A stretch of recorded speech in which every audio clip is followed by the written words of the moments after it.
There are 4 things that you must do after getting paid. In today's video, I'm going to walk you through my payday routine, so I'm going to show you what I do. I'm going to give you my secret sauce. This works for me. Copy what you like. If you disagree with something, then simply don't do it or ask me about it in the comments down below. I am at your service. I am here to help. Now let's start with this. Tell me if you feel the same way. Maybe you do, maybe you don't. I feel that payday is a great day. You check your bank account, the direct deposit hits, the money is there, and I know the feeling. It's like, thank God I needed that money. But sadly, as the days go by, you watch your balance decrease and you try to survive until the next payday. It's stressful, I know how it is, but this can be fixed. So first, I'm going to do you this favor. I will not insult your intelligence. You already know the things that you should be doing. Putting away more money for retirement, investing your money, making your money work for you, building passive income streams, having an emergency fund. You already know this. I know that you know, but the cost of living is outrageous. Everything is so expensive. All these one-time expenses keep popping up every month. It's never ending. So it's difficult to do all these things that you know you should be doing. I get that.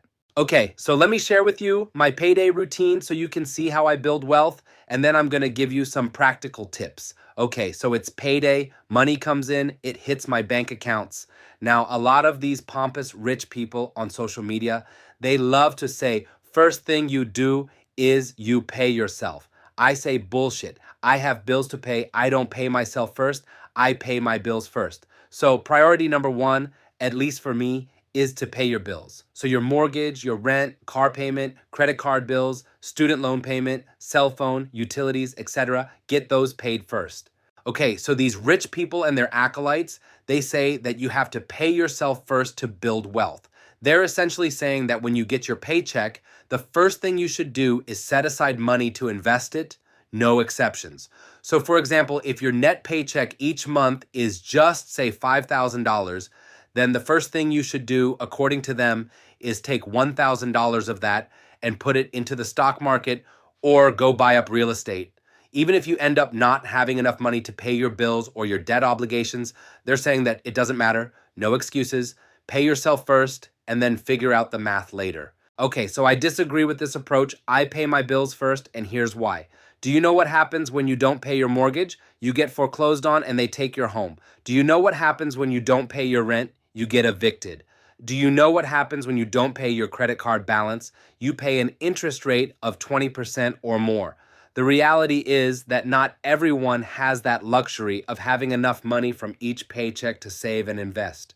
That is the truth. I don't like it, but it's just the way it is. However, again, this can be fixed. There is hope, and this must be fixed. So it's not something that people can immediately correct with their next paycheck, which is unrealistic, and I think it's disingenuous, but you can do it, which we'll get to. And here's something that will help you, I guarantee it. And this is what I do routinely. Each month, I review my income and my expenses for the month. I take it on a month-by-month basis. I do this on a spreadsheet, Microsoft Excel. I highly recommend that you do this too. I am telling you that this is a game changer. Okay, so when I do this, when you do this, your starting point will be your net paycheck. So that's going to be your take-home pay. So we're talking about after taxes, how much money actually hits your accounts each month. And I understand that your take-home pay will be affected by your 401k contributions, your insurance, taxes withheld, etc., right? So if that's what you're thinking, then you're absolutely right. I agree with you.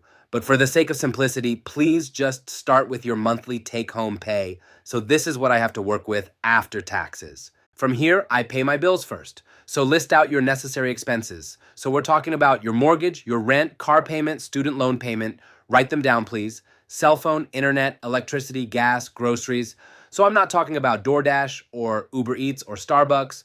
Those are not necessities. Those are convenience, but they are not necessary. So listen, I trust that you can distinguish between needs and wants for this category. Now I look at my spreadsheets and I see how much money I have left over after necessities. From here, we move on to priority number 2, which is setting aside money each month to invest. So I will take $500 a month and send it to my brokerage accounts to invest in stocks or put it in my savings account and earn some interest. So this is my don't touch money. I'm only using this money for investing or buying assets to increase my wealth. I will have this money in a separate brokerage accounts or savings accounts, no commingling. I will not mix this money with any other money simply because I want to stay organized. And it serves as a reminder, because they're separate, that I'm seriously not going to touch this money. This is for my financial safety and security. This is for my future. It's for building wealth. So I pick an amount to set aside each month, and I revise this monthly amount on an annual basis. My advice is don't be too aggressive with this amount. Make it something that's manageable for you, because you're going to need money for the other things that we haven't covered yet. So just try to do at least something if you're going to start, because something is better than nothing. If you have to start with $200 a month, then do it. If you have to start with just $50 a month, then just do it. Again, better than nothing. So just make it a practical and realistic amount. Now let's move on to priority number 3. After necessities and after investing, I set aside some money for something that I'm saving up for specifically. For example, I'm saving up for a car, or it could be a down payment on a home, a vacation, a new cell phone, etc., or setting aside money to pay down your debts. I'm talking about your principal. So paying down debts on an auto loan, mortgage, student loans, credit card debt, etc. Now here, my advice is going to be the same. Make this monthly amount that you're going to save or reduce your debt a realistic amount. Even if you have to start with a small amount, anything is going to be better than nothing. Now here's my priority number 4. With the remaining amount of money for the month, I say to myself, this is how much money that I can spend guilt-free for the month. So my philosophy is that you have to live a little. I mean, take care of your responsibilities, but you have to enjoy your life. At least I do. Spend it on fun, entertainment, convenience, go shopping, do whatever you want, go nuts. And I'm not going to feel bad because I've taken care of my priorities, I'm building wealth, and I'm being responsible. But listen, don't get me wrong, I'm not trying to waste my money. Not even in this category. I'm still trying to spend my money wisely. Like if I'm going to spend my money on having fun, then I'm going to try to maximize, how much fun I have for the dollars that I spent. And if I happen to have money left over in this category, then maybe I'm going to roll it over into next month for my wants, or maybe I'm going to use that money to further pay down my debts, or maybe I'll use that money to invest it. You're going to be free to do as you please. That's how I see it. So those are the 4 things that I do after getting paid. So number 1, pay your bills. Number 2, invest. Number 3, save for something or pay down your debts.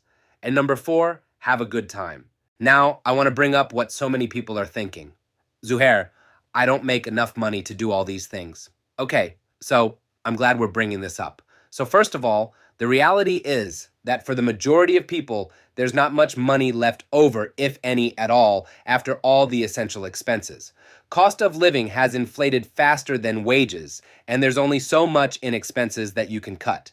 Some people don't even spend money on entertainment or alcohol or designer clothes or a fancy car, and the math still doesn't work out. If you're in the situation, here are 2 pieces of advice. I hope this helps you out. So number 1, people are overly fixated on reducing expenses and they neglect the other side of the equation. So what is the end goal? It's to be at a surplus, right? More money coming in than going out. So cutting expenses can only take you so far, because at a certain point, there's going to be nothing left to cut. So just like how you're mindful of cutting expenses and saving money like that, you need to also be mindful of how to make more money. So it's going to be like in sports. You can't just focus entirely on defense. You have to work on both defense and offense. There are going to be so many gurus on social media that will lecture you about, oh, you should find a side hustle, become a social media influencer, learn how to code, donate plasma, become a freelancer, try out dog walking. Listen, I'm not going to regurgitate that crap. If you don't want to do that stuff, I'm not going to make you feel bad about not doing it, okay? And I'm going to share with you one piece of advice that is practical and will give you the best bang for your buck in terms of your efforts and reward. My advice to you is find a higher paying job.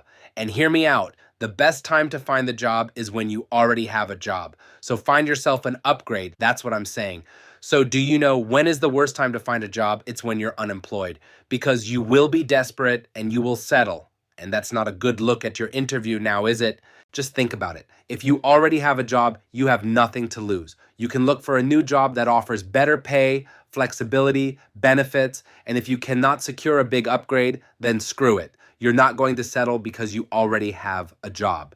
So you can walk into the interview or the Zoom meeting relaxed and confident, and honestly, that'll probably help your odds of getting that job. And what's the worst that could happen? They don't offer you a job? Well, joke's gonna be on them because you already have a job.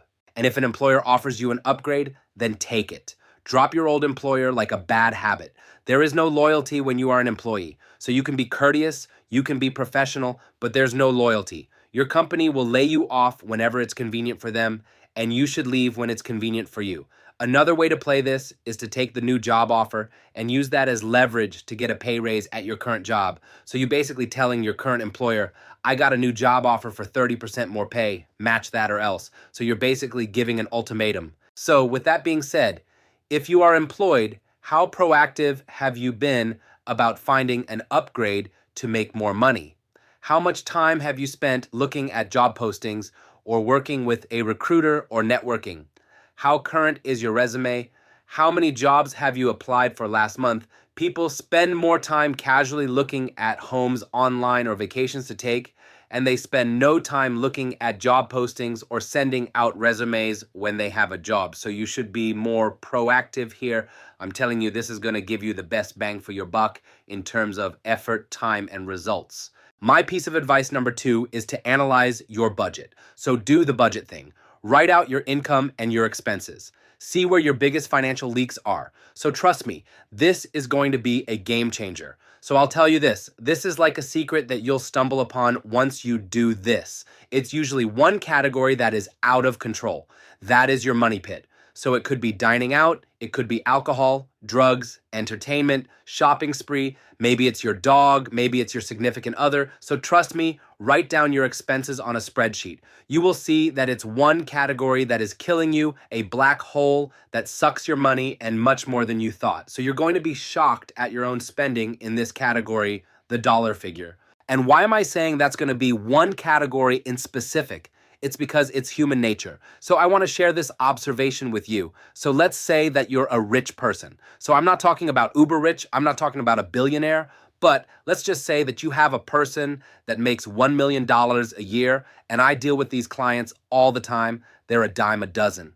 So you're going to notice that this millionaire is spending excessively in typically one or two categories in their life. So let me explain. A millionaire will not spend their money on the most expensive car, the most expensive watch, high-end designer apparel, the most lavish vacations, a mansion, the most expensive tickets for sporting events.